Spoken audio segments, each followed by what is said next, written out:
Good morning children, welcome to online class. और आज हम लोग क्लास जो करने जा रहे हैं ये क्लास 7 के लिए है। So all of you read carefully, सभी लोग ध्यान देंगे। सारे बच्चे लिखने के दौरान मैं बता दूं आपको कि आप सभी लोग अपने अपने बुक लेकर के बैठे। और आज जो हम लोग डिस्कस करने जा रहे हैं वो हमारा है हिस्ट्री के बारे में। और जो चैप्टर है वह है chapter 2 new kingdom. New kingdom. चलिए एक छोटी सी चीज आपको बता दूं कि न्यू किंगडम्स यानी कि नया साम्राज्य। सभी लोग बुक लेके सामने बैठिए क्योंकि ये बुक के अकॉर्डिंग ही हम ये डिजाइन किए हुए हैं और इसको जा रहे हैं पढ़ाने के लिए। तो सभी कोई को बुक में बहुत इंटरेस्ट आने वाला है। It is going to be very interested for all the student and hopefully all of you like it. उसके बाद आप लोग कमेंट करना नहीं भूलिएगा। तो चलिए इस चीज को स्टार्ट करने से पहले मैं छोटी सी चीज आपको बता दूं कि न्यू किंगडम्स में हमें पढ़ना क्या है। देखिए, तो नए किंगडम्स आप सबसे पहले आप जान जाइए कि जो चैप्टर क्लास 6 में आपने क्या पढ़ा था। क्लास 6 में आपने पढ़ा था कि हर्षवर्धन की मृत्यु के बाद यानी after the death of the Harshavardhana considered as a beginning of the medieval period. मतलब हर्षवर्धन की मृत्यु के बाद में का जो पीरियड है वह काल जो है वह क्या माना गया है, हमारा वही काल माना गया है मध्यकालीन भारत का। तो भारत की मध्यकालीन स्थिति को जानना है तो आप हर्षवर्धन की मृत्यु के बाद का जो पीरियड है, जो काल है, जो स्टेज है आता है, उस चीज को हमें जानना बहुत ही जरूरी है। तो today we will discuss about the 700 AD। 700 AD से लेकर के हम लोग 1300 AD तक के पीरियड के बारे में हम लोग डिस्कस करने जा रहे हैं, है ना। तो 700 से लेकर 1300 के पीरियड के बारे में जानने की कोशिश करेंगे। देखिए बता रहे हैं after before the death of the Harshavardhan many types of chieftains and the warrior become very independent. Because of that they declare as a independent. They came instantly in power after that the death of the Harshavardhan. Harshavardhan की मृत्यु के बाद में सभी लोग अपने आप को डिक्लेयर करने लगे कि मैं इंडिपेंडेंट हूं और इसी व्यवस्था को सामंतवादी व्यवस्था का नाम दिया गया और इस तरह से नए नए राष्ट्रों का उदय हुआ। तो सबसे पहले आज जानेंगे कि किस किस साइड में, कौन कौन से साइड में जो कुछ राजवाड़े थे, जो रियासतें थी, जो अपने आप को इंडिपेंडेंट किए। तो सबसे पहले आज देखिए northern western part. Northern western जो पार्ट था, आप नॉर्दर्न वेस्टर्न पार्ट में देखेंगे चौहान।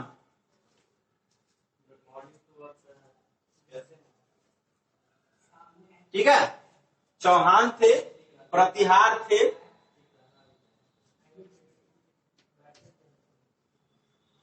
ठीक है, ये लोग थे। और नेक्स्ट साइड में क्या था, रेस्ट ऑफ इंडिया।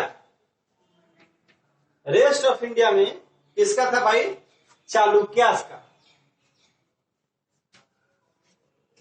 चालुक्यास और राष्ट्रकूटास का।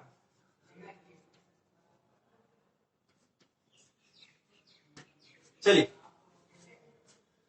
तो बात है अभी 700 AD से लेकर 1300 AD के बीच में। तो हम लोग जो पढ़ रहे हैं प्रतिहार है, चौहान है, चालुक्य है और राष्ट्रकूटाच है। आज हम लोग इसी के बारे में डिस्कस करेंगे, जिनका पीरियड, जिनका काल जो है वह 700 से लेकर 1300 ईस्वी के बीच में माना गया है।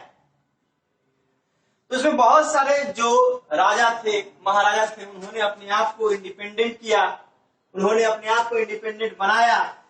तो चलिए राजपूत के बारे में हम लोग डिस्कस करेंगे। Rajput dynasty, Rajput dynasty. देखिए राजपूत, राजपूत मतलब son of king, son of king. ये एस्टैब्लिश हुए थे आपका 800 एडी में। आखिरकार ये थे कैसे? तो राजपूत वेयर वॉरियर, एक क्या थे वे? वॉरियर्स थे।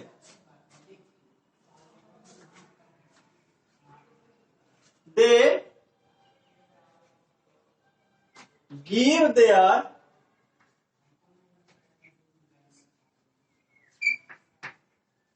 contribution in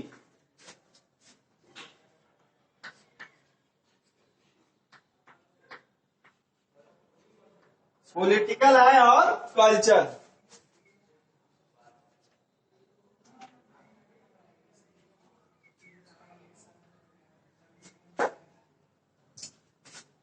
They were very devotee towards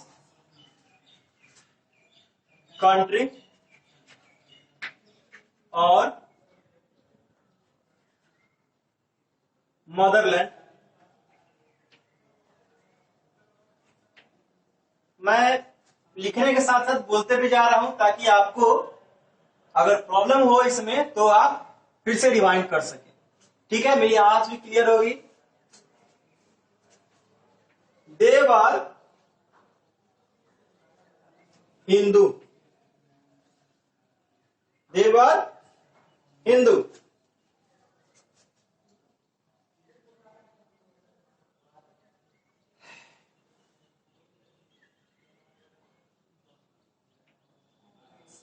This period was called Rajput period.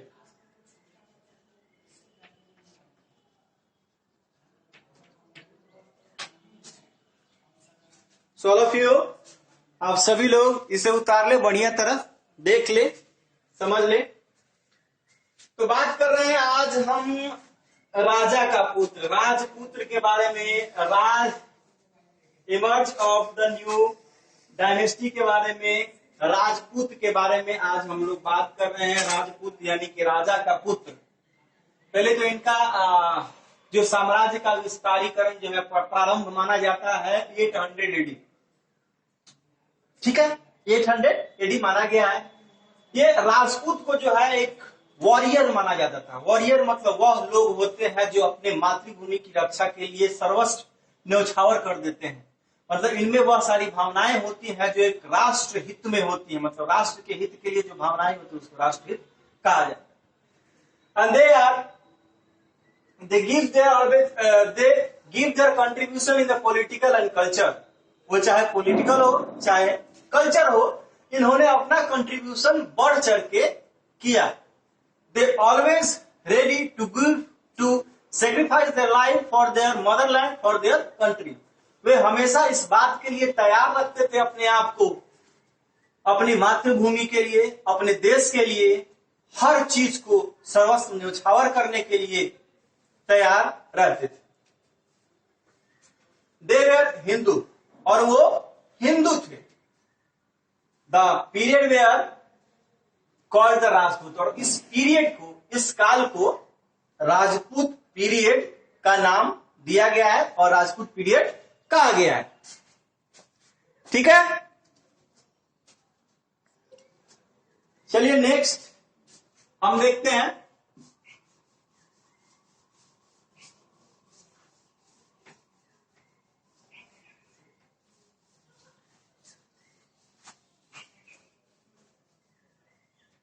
वो है गुर्जर प्रतिहार।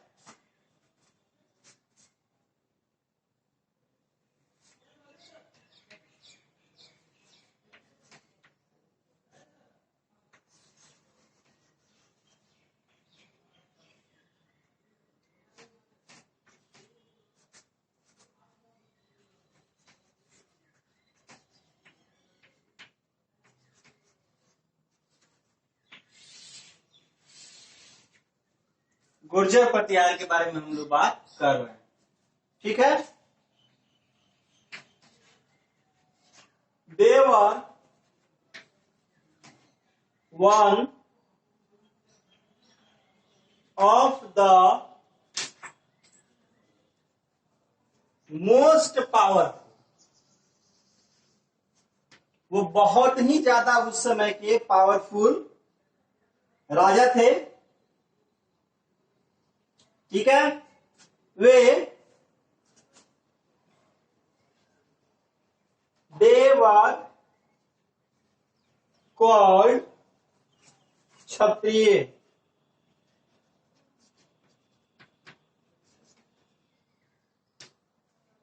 है ना, उनको क्षत्रिय कहा जाता था। ठीक है, फिर they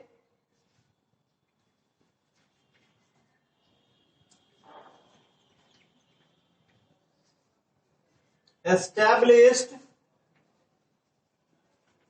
came to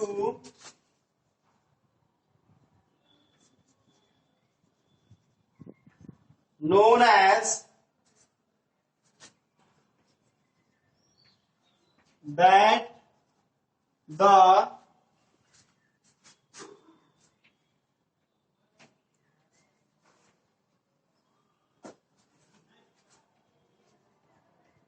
गुर्जर प्रतिहार। इसी में है हमारा नाग,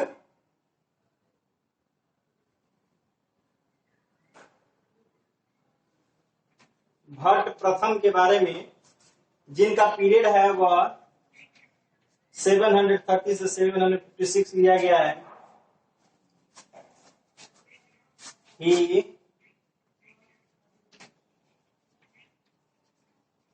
established प्रतिहार डायनेस्टी। ठीक है,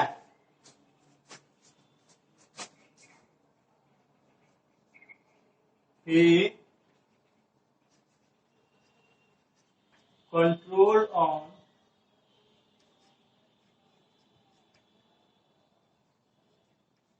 उज्जैन।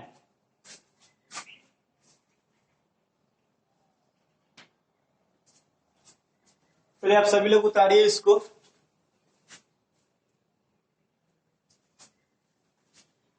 तो बात करते हैं हम लोग गुर्जर और प्रतिहार के बारे में बात कर रहे थे। देखिए Gurjara Pratihara was one of the most powerful empire. They was a very prominent you can say the king on that time. ये सबसे ज्यादा पावरफुल जो साम्राज्य था, जो यहीं के द्वारा साम्राज्य का विस्तार हुआ था। देवर कौन था? क्षत्रिय। उनको क्षत्रिय इसलिए कहा जाता था कि एक ट्रेवलर वांगशांग ट्रेवलर इन्हीं के काल में आया था और उसके काल में इन्होंने उसकी बहुत सारी ऐसी चीजें जो थी वो एब्जॉर्ब किया। उसे एब्जॉर्ब करने के दौरान इनमें ये चीजें पाई और इस चीज को कंसीडर किया कि ये लोग क्षत्रिय हैं। They are called the Kshatriya. Now they establish come to known as that they Gurjara Pratihara. और जिस साम्राज्य का विस्तारीकरण किया इन्होंने उसका नाम गुर्जर प्रतिहार के नाम से आज हम लोग जान रहे हैं, जिसमें से नागभट्ट प्रथम का नाम सबसे पहले आता है, जिसका शासन काल का जो पीरियड है वह माना गया है 730 एडी से लेकर 756 एडी तक, जिसने नागभट्ट ने प्रतिहार डायनेस्टी का नींव रखा। ये फाउंडर है, वही स्टैब्लिश किया था।